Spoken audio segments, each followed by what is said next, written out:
Voilà, je fais une nouvelle vidéo sur les TP.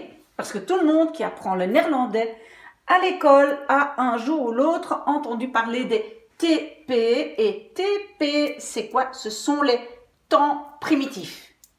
Et c'est quoi les temps primitifs? Les temps primitifs, ce sont en fait, c'est une liste de verbes. Je vous ai imprimé une liste, mais je vais en parler après. C'est une liste de verbes qui sont irréguliers. Et donc, ils ne suivent pas du tout la règle. Et si vous avez regardé mes vidéos de l'imparfait et du passé composé que j'ai posté avant, vous savez que voilà, on a des règles pour faire l'imparfait et le passé composé en néerlandais. Mais ça, c'est la règle. Mais quand il y a des exceptions, pardon, on a besoin d'une liste ou de les chercher sur Internet parce que on ne les connaît pas par cœur. Ok, alors, je vais d'abord, avant de commencer, je vais dire certaines choses. Ces listes, ça dépend un peu de vos professeurs. Il y a des professeurs, il y a des élèves qui disent « Ah, mais moi, mon professeur me dit que je dois apprendre par cœur 200 TP. » Ok, d'autres disent « Ah non, mais moi, je dois en connaître seulement 50. » Ok, idéalement, et vous pouvez le dire à vos professeurs, idéalement, on fait des exercices sur les TP, donc sur l'imparfait et le passé composé, et on a la liste à côté de soi, et on travaille avec la liste, et c'est en l'utilisant tout le temps, qu'on va savoir que le passé en néerlandais de boire, c'est gedronken et pas gedrinken. Donc c'est en utilisant la liste qu'on va les connaître. Mais je sais qu'il y a des professeurs voilà, qui font apprendre des listes et des listes par cœur. Ok, donc cette liste, d'abord, comment est-ce qu'on la trouve? Ou bien, il y a un professeur qui vous a donné une liste. Et alors moi, ce que j'ai fait, je vais vous montrer sur mon ordinateur. Donc, si vous voulez aller dans Google, par exemple, moi, j'ai tapé TP en néerlandais PDF. Parce que moi, je tape toujours PDF. Comme ça, c'est une version que je peux imprimer. Et donc, si je tape en néerlandais PDF, voilà, je tombe sur ceci. Donc, qu'est-ce que j'ai fait? J'ai pris juste le tout premier site qui se présente, ici, le site ITSE. J'ai, voilà, cliqué dessus et je trouve ici une liste, voilà la liste que j'ai imprimée pour vous. Mais donc, vous pouvez trouver plein de sites où ce sont vos professeurs qui vous donnent ces listes. Alors, qu'est-ce qu'il y a dans ces listes? C'est pas non plus toujours la même chose. Mais très souvent, on trouve la traduction ou le mot en français. Donc, par exemple, ici, dans cette liste, vous allez trouver à la fin le mot en français. Donc, vous avez cuire, tromper, commencer, comprendre, etc. Voilà. Parfois, la traduction en français se trouve devant. Donc, moi, j'ai dit, voilà, il y a très souvent 3 colonnes ou 4. Donc, il y a presque toujours 3 colonnes en néerlandais. Je vais vous expliquer. Et donc, d'abord, le verbe en français. Mais dans ma liste ici, mon verbe en français est à la fin. En tout cas, je dois toujours avoir en néerlandais 3 colonnes. Donc en néerlandais, je vais avoir l'infinitif, qui est donc le verbe complet, la traduction de mon verbe en français. Donc si ici il y a marqué boire, voilà, boire, eh bien là en néerlandais, il y aura marqué drinken, donc c'est juste la traduction. Et alors on donne l'imparfait, dronk. Et parfois, dans certaines listes, et dans celle-ci c'est le cas, on donne aussi le pluriel, dronken. Et je vois sur la liste qu'en fait, on a mis 2 mots. Donc, on n'a pas mis juste EN entre parenthèses. Pourquoi? Parce que parfois, le cas double, etc. Donc, dans cette liste, il y a marqué dronk, dronken. Et dans la dernière colonne, enfin, ici, dans la 3e colonne, gedronken. Ça va? Et gedronken est le dernier morceau du passé composé. On appelle ça le participe passé, c'est pas très important. Mais donc, c'est le dernier morceau pour faire un passé composé. Ok. Alors, avant de continuer avec ça et de faire quelques exercices pour savoir comment est-ce que je travaille exactement avec cette liste, je vais vous expliquer quelque chose. Donc, les TP, les temps primitifs, existent dans toutes les langues.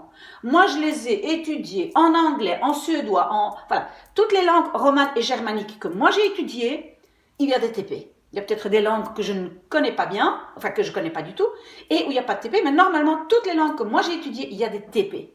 Donc, on donne le verbe, on donne l'imparfait et on donne le dernier morceau du passé composé. Ok. Et alors, je voulais aussi dire une petite chose pour vous encourager, c'est qu'en fait, tous les nouveaux verbes, les verbes qui, par exemple, ont à voir avec tout ce qui est ordinateur, etc., ou avec, par exemple, envoyer des SMS, ou chatter, ou télécharger, tous les nouveaux verbes sont réguliers, donc ne se trouvent pas ici.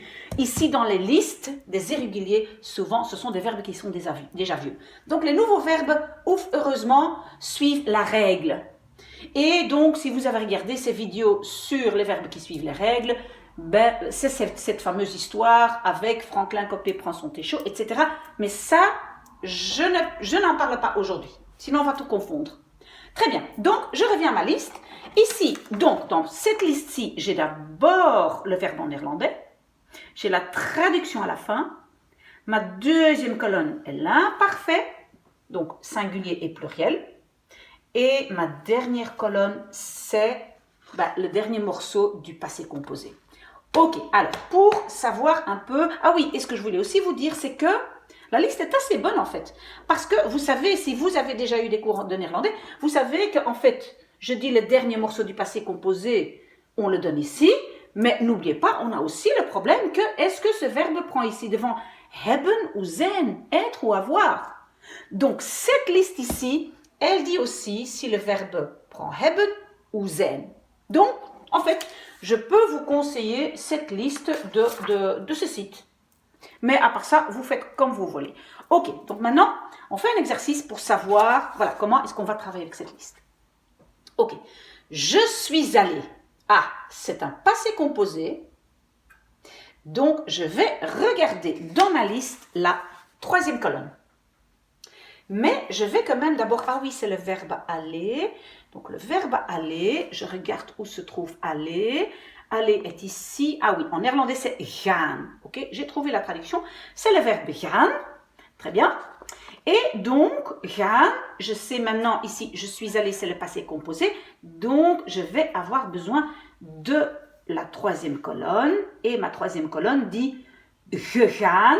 Et entre parenthèses, il y a même marqué zijn. Donc, ça veut dire que ce verbe est conjugué avec être.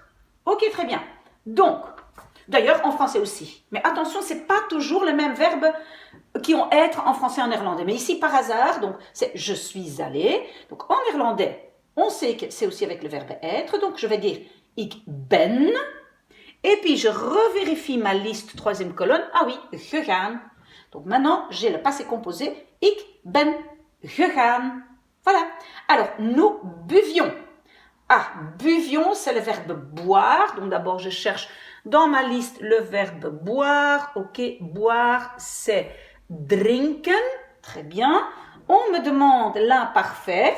Donc, l'imparfait, c'est ma deuxième colonne. Ma deuxième colonne en néerlandais, d'accord?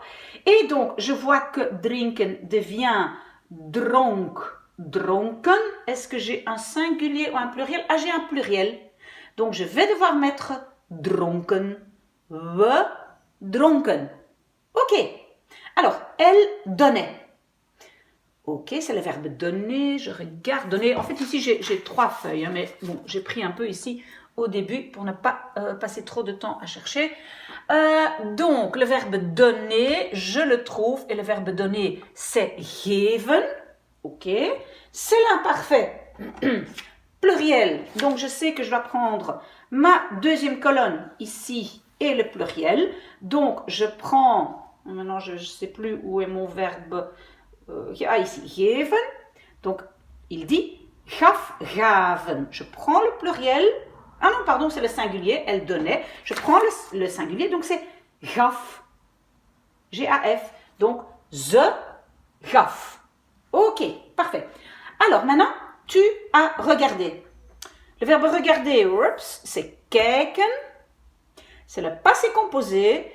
Kijken, je regarde. Ok, ma troisième colonne de kijken est gekeken. Et en fait, il n'y a rien marqué derrière. Donc, c'est avec hebben. Parce que hebben, c'est le plus normal. Donc, s'il n'y a pas marqué hebben ou zijn, c'est hebben. Ok, donc, je hebt, hein, le verbe avoir, je hebt gekeken. Le gekeken, je l'ai trouvé dans ma dernière colonne en néerlandais. Ok, je mangeais. Le verbe manger, eten, c'est l'imparfait. Donc, je vérifie ma liste, c'est la deuxième colonne et je vois que c'est at. Donc, ik at. Et je peux vous dire pour l'imparfait, en fait, qu'est-ce qui est bien, c'est qu'il y a seulement singulier et pluriel. Il ne faut pas penser, je rajoute un T, etc., comme au présent. Non, imparfait, il n'y a que singulier et pluriel. C'est tout. Et le dernier, nous sommes restés. Donc, je cherche le verbe rester et je vois ici qu'il y a marqué blijven. Blijven, il y a marqué que dans la troisième colonne, il y a marqué gebleven. Et je vois entre parenthèses zijn. Donc, le verbe rester en néerlandais aussi est avec être. Donc, we zijn gebleven. Parce que j'ai vu ça dans ma liste. Donc, ça ici, normalement, pas à apprendre par cœur, mais à mettre à côté de vous quand vous devez faire les exercices. Ça va? Si le professeur ne vous croit pas, vous pouvez me les envoyer. Vous savez que vous pouvez toujours me joindre sur maybe Miss A can help you at gmail.com.